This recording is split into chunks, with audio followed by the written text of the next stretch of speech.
Hello दोस्तों, welcome back to the channel Srishti study point. और ये देखिए, बिहार सरकार जो शिक्षा विभाग है उनका, उसकी ओर से बहुत इम्पोर्टेंट यहाँ पर सूचना आई है उन लोगों के लिए जिन्होंने बिहार टीआरई दिया है।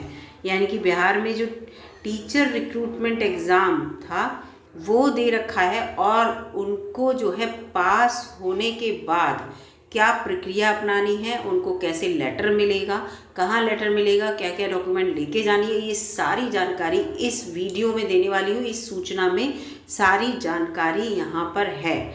तो चलिए दोस्तों शुरू करते हैं। अगर वीडियो अच्छी लगे तो लाइक कीजिएगा, चैनल पर नए हो तो सब्सक्राइब भी कर लीजिएगा।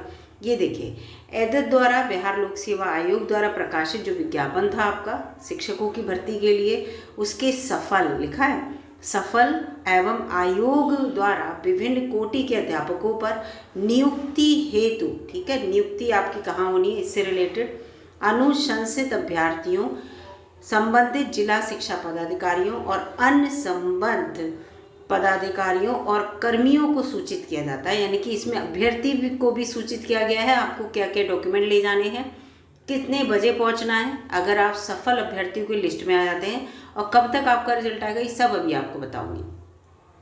और कब आपको जाना है ये भी बताऊंगी। कि निम्नांकित विवरणी के अनुसार निर्धारित तिथियों को वर्गवार और विषयवार अनुशंसित अभ्यर्थी अपने अपने आवंटित जिले के जिला शिक्षा पदाधिकारी कार्यालय अथवा उसके द्वारा विनिर्दिष्ट स्थान पर योगदान देने हेतु पूर्वाह्न 9:30 बजे, यानी कि सुबह 9:30 बजे आपको हर हाल में वहां उपस्थित होना है। अनुशंसित अभ्यर्थियों की जिला शिक्षा पदाधिकारी कार्यालय और उनके द्वारा निर्दिष्ट स्थान पर उपस्थित होने हेतु तिथिवार पूरा कार्यक्रम यहाँ पर निर्धारित कर दिया गया है। इसका मतलब जब ये 15, 10 को 11 और 12 वाले अभ्यर्थियों को बुलाया गया कक्षा 11 और 12 को पढ़ाने के लिए, तो रिजल्ट जो है उससे पहले हर हाल में आ जाएगा। ये आप सोच के रखिए, है ना, तभी तो बुलाया गया है। तो 15/10/2023 को जो 11-12 वाले के बच्चों को पढ़ाने के लिए जिन अभ्यर्थियों ने फॉर्म भरा है, तो यहाँ पर पूरे विषय लिख रखे हैं। भौतिकी वाला जाएगा 15 को, और रसायन शास्त्र, जंतु विज्ञान, वनस्पति विज्ञान, गणित, अंग्रेजी, अर्थशास्त्र, इतिहास, भूगोल, समाजशास्त्र, संस्कृत, मगही, मैथिली, पाली और प्राकृत, इतने सब्जेक्ट से जिन्होंने 11-12 को पढ़ाने के लिए फॉर्म भरा है वो 15 अक्टूबर को निर्धारित जगह पे पहुंचेंगे, जहां उन्हें अपने जिला मुख्यालय में जो जगह दी होगी वहां उन्हें पहुंचना होगा। ठीक है, इसके बाद ही पूरा लिखा है जिला शिक्षा पदाधिकारी कार्यालय या उनके द्वारा कोई भी जो जगह निर्दिष्ट की होगी कि आपको यहाँ पर आना है, वहाँ आपको आना होगा, वो बता देंगे। फिर इसके बाद फिर 11-12 वालों को ही जाना है 16 तारीख को, 16 अक्टूबर को। तथैव का मतलब 11-12 वाले ही जाएंगे। हिंदी, कंप्यूटर विज्ञान, राजनीति शास्त्र, गृह विज्ञान, दर्शन शास्त्र, मनोविज्ञान, अकाउंटेंसी, बिजनेस स्टडी, ईपीएस और संगीत, उर्दू, फारसी, अरबी, बांग्ला और भोजपुरी, इतने सब्जेक्ट वाले जो है वो 16 अक्टूबर को जाएंगे अपना जो उनकी नियुक्ति पत्र है वो लेने। इसके साथ 17 तारीख को आ जाएंगे फिर 9-10 के लिए। इसमें हिंदी, अंग्रेजी, गणित, बांग्ला, फारसी वाले जाएंगे। और 18 तारीख को जाएंगे सामाजिक विज्ञान, संस्कृत, उर्दू, अरबी और विज्ञान वाले। तो 17, 18, 2 तारीख इन्होंने रखी है 9-10 के लिए, और इससे पहले 15, 16 जो तारीख रखी है वो लिखी है इन्होंने 11-12 के लिए। इसका मतलब रिजल्ट सबसे पहले 11-12 का आएगा, उसके बाद 9-10 का आएगा, और उसके बाद आएगा 1-5 का। इस लेटर से आप समझ रहे होंगे ये बात है ना, क्योंकि जिसका रिजल्ट पहले आएगा उसको पहले बुलाया गया है लेटर देने के लिए, ज्वाइनिंग लेटर देने के लिए। और ये आपको पता ही है कि पूरा एक बनाया गया क्राइटेरिया कि हर जिले में 2 ऐसी जगह छांटी जाएँ जहाँ पर 4 से 5 हज़ार अभ्यर्थी आ सके।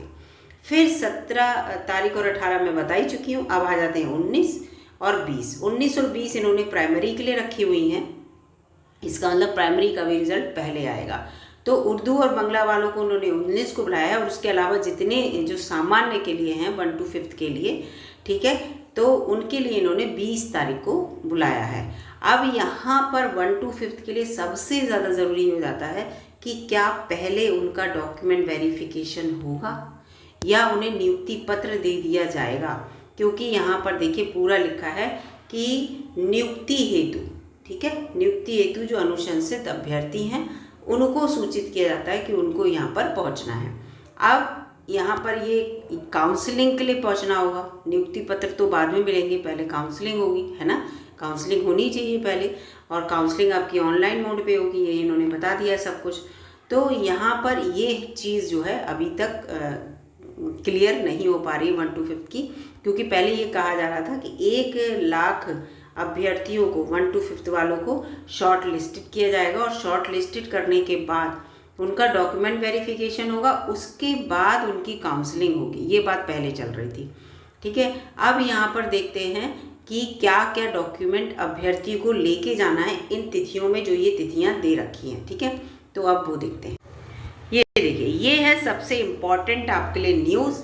अनुशंसित जितने भी अभ्यर्थी होंगे उनके लिए कहा गया है कि आपको जो निर्धारित तिथि होगी, जो तिथि आपको दी गई है अभी मैंने जो बताई थी, को योगदान देने हेतु उपस्थित होने वाले अभ्यर्थियों के द्वारा योगदान के समय कागजात कौन कौन से आपको लाने। एक तो बिहार लोक सेवा आयोग में अध्यापक की नियुक्ति परीक्षा 2023 का जो आपका प्रवेश पत्र है, जो आपने जिस प्रवेश पत्र के बेस पर परीक्षा दी है, उसकी मूल प्रति लेके जानी है, मूल, जीरोक्स नहीं, मूल। और उसके साथ साथ एक उसकी छाया प्रति भी, मूल ओरिजिनल लेके जाना है और छाया प्रति भी।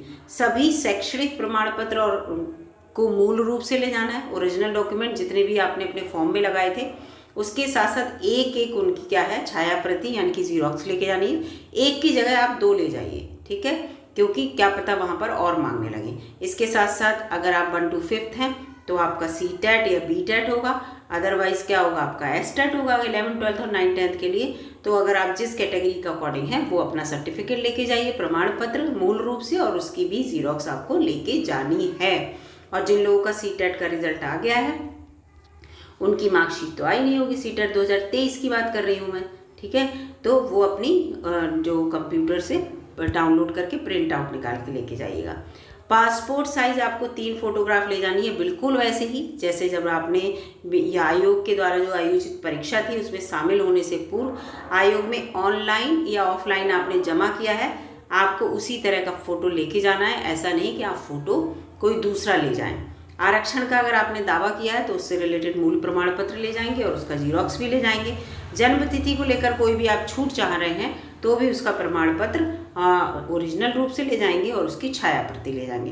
तो इतने कागज 6 यहाँ पर पॉइंट हैं, 6 पॉइंट में आपको इतने कागज लेके जाने। इसके अलावा आप आवेदन पत्र की जीरोक्स भी ले जाइए, कोई अपनी ID भी ले जाइए, कोई ऐसा डॉक्यूमेंट आपको बचे ना वहाँ अगर मांगा जाए तो आप ना दे पाएँ, ठीक है। तो इस तरह से इसके साथ जिला शिक्षा पदाधिकारी जो ये सारी काउंसलिंग वगैरह जो भी होगी वो होगा।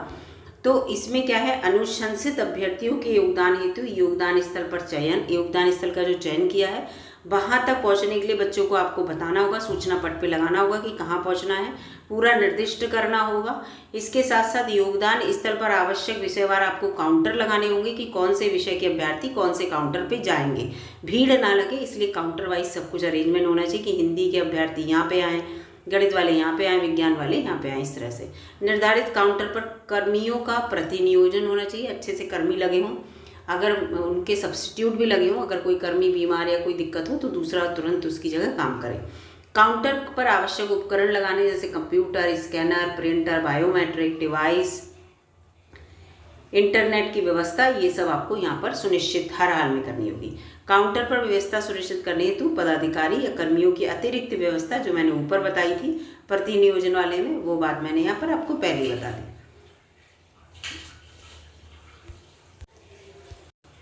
यहाँ पर फिर आगे बढ़ते हैं दोस्तों, आगे देखते हैं ये पूरा यहाँ पर योगदान स्थल, यहाँ पे लिखा है योगदान स्थल पर शांति और विधि व्यवस्था बनाए रखने हेतु जिला पदाधिकारी से अनुरोध कर जो दंडाधिकारी है पुलिस बल की प्रतिनियुक्ति सुनिश्चित करना है। ये सब यहाँ पर आपको रखना है, मतलब पुलिस व्यवस्था व्यवस्थित ढंग से रखना है। और उपरोक्त के संबंध में विशेष जानकारी के लिए संबंधित जिला शिक्षा पदाधिकारी से संपर्क किया जा सकता है इन सब के बारे में। तो पूरा ये निदेशक माध्यमिक शिक्षा, ये देखिए पूरा इनका ये लेटर है आपको दिख रहा है यहाँ पर। तो ये पूरा है। फिलहाल सबसे ज़्यादा ज़रूरी है कि अभ्यर्थियों के लिए कौन से डॉक्यूमेंट ज़रूरी है और अपना टाइम और वो सब ध्यान रखिएगा किस दिन जाना है। वैसे जब आपका वो आ जाएगा पूरा आपका रिजल्ट के बाद आपको कैटेगराइज करा जाएगा। कैटेगराइज के बाद आपको बता दिया जाएगा कि किस दिन आपको पहुंचना है और कितने बजे पहुंचना है, पूरा वहां पर दे रखा होगा। तो ये पूरा आपको अपडेट मिल जाएगा। फिलहाल यहाँ पर आज की जो न्यूज़ है वो यही है। तो इसका मतलब तैयार रहिए, आपको मिड अक्टूबर में हर हाल में जो है काउंसलिंग होकर अक्टूबर लास्ट तक आपको लेटर मिलकर ज्वाइनिंग मिलने की संभावना है। अब देखते हैं क्या होता है आगे। फिलहाल क्योंकि 1 to 5 वाला जो सुप्रीम कोर्ट में डिसीजन था, सुप्रीम कोर्ट में जो बिहार सरकार ने स्पेशल अपील डाली थी उसको खारिज कर दिया गया, तो उससे रिलेटेड तो अब कुछ रहा नहीं। तो अब सीधे आपका रिजल्ट आके ज्वाइनिंग मिलेगी। और प्राइमरी के लिए बीएड वाले तो जो है एलिजिबल नहीं है। तो पूरी यहाँ पर जो न्यूज़ थी मैंने आपको दे दी है। अगर वीडियो अच्छी लगी तो लाइक कीजिएगा, चैनल पर नए हो तो सब्सक्राइब कर लीजिएगा। मिलूंगी अगली वीडियो में, तब तक के लिए नमस्कार।